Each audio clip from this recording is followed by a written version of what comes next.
যে শহরে সবাই দৌড়াচ্ছে সেই শহরে থেমে থাকা মানুষটাই সবচেয়ে ক্লান্ত।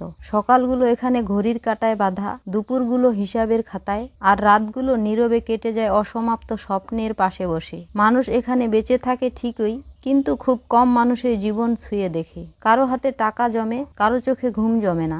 একদিন সব শব্দ থেমে গেলে বুঝবে জিততে গিয়ে কত কিছু হেরেছ, উঁচুতে উঠতে গিয়ে কত আকাশই দেখা হয়নি। তো হ্যালো এভরিওয়ান, আসসালামু আলাইকুম। কেমন আছেন সবাই? আশা করছি যে যেখান থেকে আমার ভিডিওটি দেখতেছেন আল্লাহর অশেষ রহমতে সবাই ভালোই আছেন। আলহামদুলিল্লাহ, আমরাও ভালো আছি। তো আবারও হাজির হয়েছি আপনাদের মাঝে ছোট্ট একটি গ্রামীণ লাইফস্টাইল ব্লগ ভিডিও নিয়ে। পুরো ভিডিও জুড়ে থাকবেন, আশা করছি আপনাদের কাছে ভালো লাগবে। ভিডিওর শুরুতে আমার সকল আপু ভাইয়াদের কাছে একটা রিকোয়েস্ট, প্লিজ আপনারা ভিডিওটাতে একটা লাইক দিয়ে দেখা শুরু করবেন, কারণ আপনার ছোট্ট একটা লাইক আমার ভিডিওটাকে শেয়ারের কাজ করে দিবে, আর সেই সাথে আমাকে নতুন আরো একটি ভিডিও তৈরি করার অনুপ্রেরণা যোগাবে। তাই আবারও বলছি, প্লিজ আমার ভিডিওটাতে একটা লাইক দিয়ে দিবেন। তো আজকে হচ্ছে বিছানাটা কোনো মতেই গুছিয়ে রেখেই হচ্ছে ছাগল হাঁস মুরগি বের করার জন্য চলে আসছি। তো যেহেতু ঘরে সব জিনিস এলোমেলো, আর গোয়াল ঘরে যেহেতু অর্ধেকটা অংশ আমরা ভেঙে ফেলেছি, তো এই জন্য হচ্ছে এই যে দেখেন ছাগলটাকে কত কষ্ট করে রাখতে হচ্ছে। আমার রাদুরি সোনাকে হচ্ছে এই যে ডাইনিং টেবিলের নিচে ডাইনিং এর খুঁটিতেই হচ্ছে বেঁধে রেখেছি। আর আমি ছাগলটা বের করতে আসছি, ভাবতেছি যে আগে ওকে বের করি, তারপর বাচ্চাগুলোকে ছাড়ে দিব। তো বাচ্চাগুলো হচ্ছে খাঁচার ভিতর থেকে নিজেই বের হয়ে চলে গেল। তো এখন ছাগলটা হচ্ছে বের করে নিব।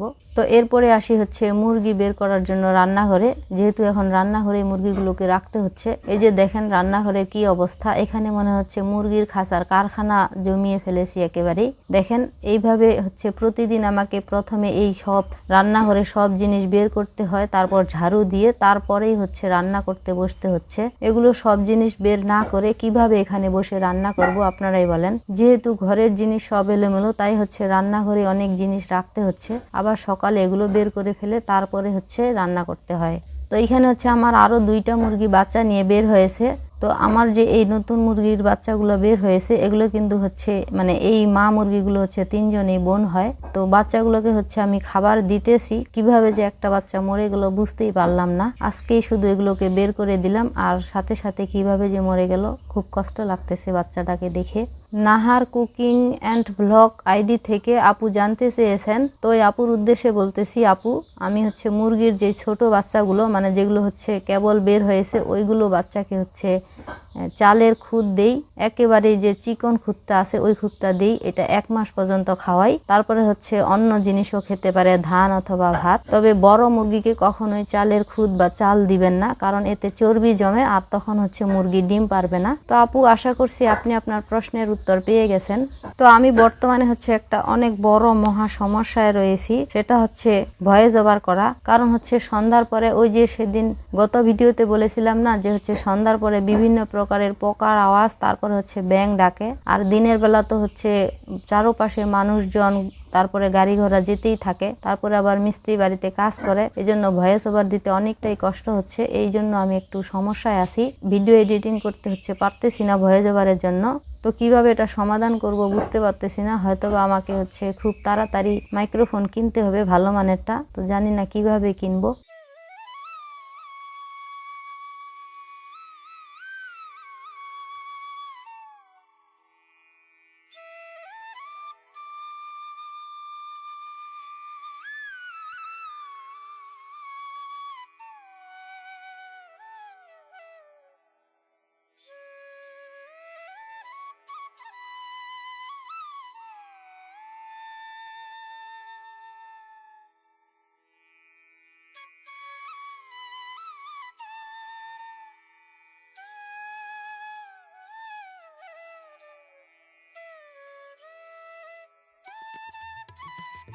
তো হাঁস মুরগিকে হচ্ছে বের করে খাবার দিয়ে এখন চলে এসেছি হচ্ছে নাস্তা খেতে। আজকে হচ্ছে মুড়ি আর চানাচুর দিয়ে চা খাবো। আপনারা কি কেউ কখনো মুড়ি আর চানাচুর দিয়ে চা খেয়েছেন? যদি না খেয়ে থাকেন একদিন খেয়ে দেখবেন, খুব ভালো লাগে।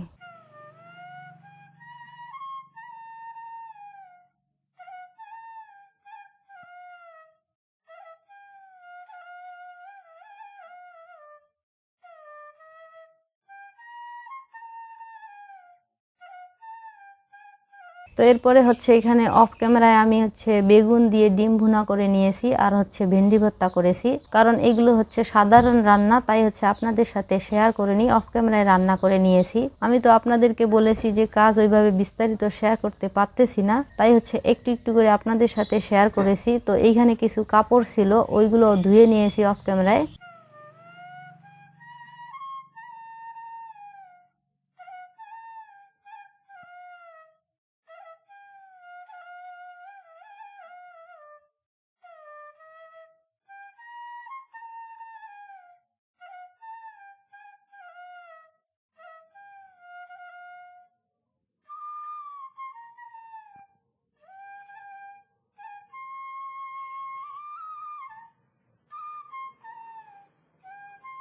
আর ঘরের ভিতর দিয়েই যেহেতু হচ্ছে ইট বালি সিমেন্ট এগুলো নিয়ে যায়, এই জন্য ঘর ঝাড়ু দিয়ে কোনো লাভ নেই। তারপরও মনটা হচ্ছে মানতেছে না কি পরিমাণ হচ্ছে বালু জমা হয়েছে ঘরের ফ্লোরের মধ্যে। আপনারা হয়তো বা দেখেই বুঝতে পারতেছেন, মন মানতেছে না, তাও ঝাড়ু দিচ্ছি। এতে আর কি একটু কম বালু জমা হবে, যদিও বালু জমা হচ্ছে তারপরও হচ্ছে কম হবে। প্রতিদিন এটা প্রতিদিন এভাবে ঝাড়ু দিয়ে ফেলে দিই, আর এই জন্য আপনাদের সাথে শেয়ার করি না, কারণ প্রচুর পরিমাণে ক্যামেরার মধ্যে হচ্ছে ধুলা ওড়ে। তো এখন হচ্ছে আরেকটা মিষ্টি আপুর কমেন্ট পড়ে নিব। ফারজানা আক্তার আইডি থেকে ফারজানা আপু আমাকে লিখেছেন, আসসালামু আলাইকুম আপু, কেমন আছেন? নতুন ঘর বানাইছেন, গরুগুলো কেন বিক্রি করে দিতেছেন? ঘরগুলো তো অনেক বড় বড় লাগছে আপু, আপনার রং চাটা আমার কাছে ভালো লেগেছে। প্রথমে আপুকে জানাই ওয়ালাইকুম আসসালাম আপু, আলহামদুলিল্লাহ ভালো আছি। হ্যাঁ আপু, নতুন ঘর বানাচ্ছি আর গরুগুলো হচ্ছে ঘরের জন্য বিক্রি করতে হচ্ছে আপু। যেহেতু আমাদের কোনো জমা টাকা নেই, তাই হচ্ছে গরুগুলো বিক্রি করে গোয়াল ঘর দিতে হচ্ছে। তো গোয়াল ঘরটা হচ্ছে আমাদের জন্য অনেক জরুরি, তাই হচ্ছে ওইটাই আগে দিচ্ছি। যেহেতু আমাদের এদিকে হচ্ছে গরু হচ্ছে যেমন তেমন ঘরে রাখা যায় না, কারণ নিজেরা যেভাবে থাকি না কেন গরুর ঘরটাই হচ্ছে মজবুত লাগে। তো এই জন্য হচ্ছে গরু বিক্রি করে আমরা গোয়াল ঘরটাই দিতেছি আগে। তো আপু আশা করছি আপনি আপনার প্রশ্নের উত্তর পেয়ে গেছেন। তো আপু আমাদের জন্য দোয়া করবেন, আর আমিও আমার সকল প্রিয় আপু ভাইয়াদের জন্য সব সময় মন থেকে দোয়া করি। তো বাংলাদেশি ব্লগার মিতু আইডি থেকে মিতু আপু জানতে চেয়েছেন গরু বিক্রি করে কি করেছি। তো আপু একটু আগে যে বললাম ঘরের জন্য হচ্ছে গরু বিক্রি করতে হয়েছে, একটা গরু দিয়ে কিছুই হয়নি। তো একটা গরু বিক্রি করে হচ্ছে টাকা কুলাচ্ছে না, তাই হচ্ছে শখের এই লাল গাইটাকেও বিক্রি করে দিতে হয়েছে। আশা করি আপু আপনি আপনার প্রশ্নের উত্তর পেয়ে গেছেন। তো আপনাদের যদি কিছু জানার থাকে তাহলে এভাবে করে প্রশ্ন করবেন, তাহলে আমি খুব খুশি হব, কারণ প্রশ্ন করলে আমার কাছে খুবই ভালো লাগে। তো জানি না আমাদের সাথে কেন এমন বিপদ হচ্ছে বারবার। আপনারা হয়তোবা দেখেছেন মাত্র কয়েকদিন আগে আমরা কারেন্টটা নিলাম, মানে আমরা নিজেদের মিটার নিয়েছি, 6 মাসে পড়েছে আর কি। তো ওই যে আমি আপনাদেরকে দেখিয়ে দিলাম না যে ওই যে ফুটবল খেলতেছে ওই জায়গায় কিন্তু একটা কারেন্টের খুঁটি আছে, ওইখানেও একটা ট্রান্সফরমার ছিল। তো ওইটাও চোরে নিয়ে গেছে। যেই দিন থেকে চোরে নিয়ে গেছে ওই দিন থেকে রাতে হচ্ছে যখনই কারেন্ট চলে যায় তখনই আমাদের মধ্যে হচ্ছে একটা আতঙ্ক সৃষ্টি হয়েছিল যে আমাদের যে মিটারটা আছে ট্রান্সফরমার মধ্যে এটাও আবার নিয়ে যায় নাকি। তো গত রাতেও কিন্তু হচ্ছে 12:30 বা 1টার দিকে হচ্ছে কারেন্ট চলে গিয়েছিল। তো তখন আমরা ভাবতেছি যে কি ব্যাপার, আকাশে তো তেমন মেঘ বা বৃষ্টি কিছুই ছিল না, ঝড় তুফান, হঠাৎ করে কেন কারেন্ট চলে গেল। তো সকালে উঠে দেখি ঠিকই হচ্ছে কবরস্থানের ওই পাশে আরেকটা ট্রান্সফরমার ছিল, ওইটাও নিয়ে গেছে। আর আমাদের মিটারে যে ট্রান্সফরমারটা আছে ওইটা হচ্ছে মানে নেওয়ার জন্য খুলতেছিল, হয়তোবা লোকজনের আওয়াজ পেয়েছে এই জন্য নিতে পারেনি, রেখে গিয়েছে। তো এখন হচ্ছে যেহেতু এটা হচ্ছে কবরস্থানের মাঝখানে, এই জন্য আজকে হচ্ছে এটা আমাদের যে বাড়ির পাশে কারেন্টের খুঁটিটা আছে ওইখানে নিয়ে আসলো। তো এটা নিয়ে আসতে গিয়ে কিন্তু আমাদের হচ্ছে প্রায় 3000 টাকা দিতে হলো। আর এই টাকাটা তো হচ্ছে এখন শুধু আমাদেরকে একাই দিতে হলো, কারণ যেহেতু আমরা এখানে এই ট্রান্সফরমার একাই মিটার চালাচ্ছি আপাতত এই জন্য। তো এই দিকে হচ্ছে ঘরের কাজ করতে গিয়ে একেবারে হাত ফাঁকা, আবার এর মধ্যে হচ্ছে আরেকটা বিপদ এসে হাজির হয়ে গেল। তো কেন জানি না আমাদের সাথেই শুধু এমনটা ঘটে। তো তবু আল্লাহর রহমতে যেহেতু ট্রান্সফরমারটা নেয়নি, নিলে তো আবার বেশি টাকা দিতে হতো, কারণ ট্রান্সফরমারটা যদি নিয়ে যেত তাহলে হচ্ছে 3000 টাকা এখন দিতে হয়েছে, তখন কিন্তু এর থেকে আরো অনেক বেশি টাকা দিতে হইতো। সবাই বলতেছে যে প্রায় 30-35 হাজার টাকা লেগে যাইতো। এই জন্য কথায় আছে না যে আল্লাহ যা করে সব বান্দার ভালোর জন্যই করে। এখন হচ্ছে আমাদের বাড়ির সামনের খুঁটিটাতে ট্রান্সফরমারটা দিল, এইখানে যেহেতু রাস্তার পাশে আর সবসময় মানুষজন চলাচল করে তাহলে কোনো সমস্যা হবে না, এই জন্যই। সবই আল্লাহর ইচ্ছা, দেখি কোথাকার পানি কোথায় গিয়ে দাঁড়ায়। তো সবাই আমাদের জন্য দোয়া করবেন। আর এখানে হচ্ছে আমি কিছু জিরা এখন হচ্ছে গুঁড়া করে নিব। ওই যে বললাম বাইরে যেহেতু কাজ করতে পারতেছি না ক্যামেরা নিয়ে, তাই হচ্ছে ঘরের ভিতরে কাজগুলো আপনাদের সাথে একটু একটু করে শেয়ার করতেছি। তো আবারও আপনাদের কাছে একটা অনুরোধ, এই পর্যন্ত যারা আমার ভিডিওটি দেখতেছেন আর লাইক দিতে ভুলে গিয়েছেন, প্লিজ একটা লাইক দিয়ে দিয়েন।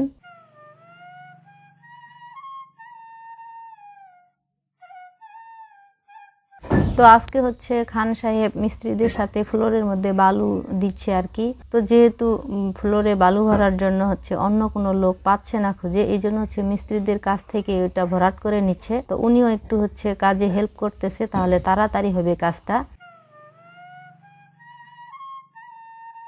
তো যেই দিন থেকে হচ্ছে ঘরের কাজ করতেছে ওই দিন থেকে ঘরের কোনো জিনিসে মুছতে পারতেছি না। এখন দেখেন এখানে ল্যাপটপের অবস্থা খুব খারাপ হয়ে গিয়েছে ধুলা পড়ে, আর ধুলার যন্ত্রণা তো অতিরিক্ত ঘরের মধ্যে, কারণ এখন হচ্ছে ঘরের মধ্যে সিমেন্টের বস্তা রাখে, আর সিমেন্টের বস্তা নিতে আসলেই কিন্তু হচ্ছে এই ধুলাটা উড়ে সব জিনিসের মধ্যে পড়ে। যদিও আমার ঘরে তেমন ওই রকম কোনো দামি ফার্নিচার নেই, তারপর হচ্ছে যেটুকুই আছে সবকিছু একেবারে অতিরিক্ত ময়লা হয়ে গিয়েছে। তো ওইগুলো জিনিস না হয় এখন নাই মুছলাম, এই জন্য শুধু ল্যাপটপটা মুছে নিচ্ছি। তো আমার প্রিয় আপু ভাইয়াদের কাছে বলতেছি, জানি না আমার কথাগুলো আপনারা কতটুকু বুঝতে পারতেছেন বা ভালো লাগতেছে। যদি আমার কথার মধ্যে কোনো ভুল ত্রুটি হয়ে থাকে প্লিজ আপনারা ক্ষমা স্বরূপ দৃষ্টিতে দেখবেন। আর আমার কাজকর্মে যদি কোনো ভুল হয়ে থাকে আপনারা চাইলে কমেন্টের মাধ্যমে জানাতে পারেন।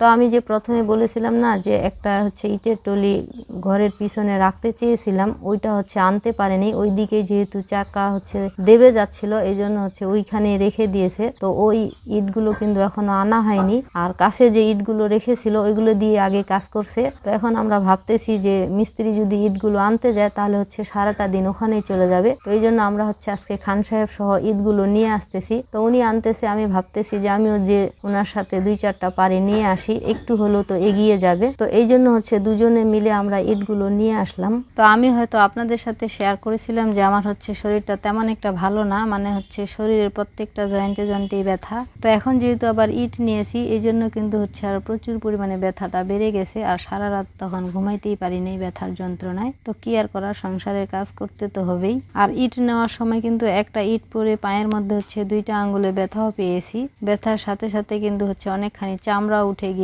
তো ইটগুলো হচ্ছে আনতে আনতে একেবারে সন্ধ্যা হয়ে গিয়েছে। তো কিছু ইট হচ্ছে আমরা সাজিয়ে রাখতে পেরেছি, আর কতগুলো হচ্ছে রয়ে গেছে। তো খান সাহেব ভাবতেছে যে এগুলো হচ্ছে সকালে আমি গুছায় রাখবো মিস্ত্রি আসার আগেই। তো আমার গ্রামীণ লাইফস্টাইল ব্লগ ভিডিওগুলি যদি আপনাদের কাছে ভালো লেগে থাকে তাহলে আমার চ্যানেলটা সাবস্ক্রাইব করে আমার এই ছোট্ট পরিবারের সদস্য হয়ে যেতে পারেন। আর আপনি যদি কাজটি অলরেডি করে থেকে থাকেন তাহলে আপনাকে জানাই অসংখ্য ধন্যবাদ। আজকে এখানেই বিদায় নিচ্ছি, পরবর্তী ভিডিও নিয়ে নাও আসতে পারি, কারণ নিঃশ্বাসের কোনো গ্যারান্টি নাই। সবাই ভালো থাকবেন, সুস্থ থাকবেন, আর আমাদের জন্য দোয়া করবেন। আল্লাহ হাফেজ।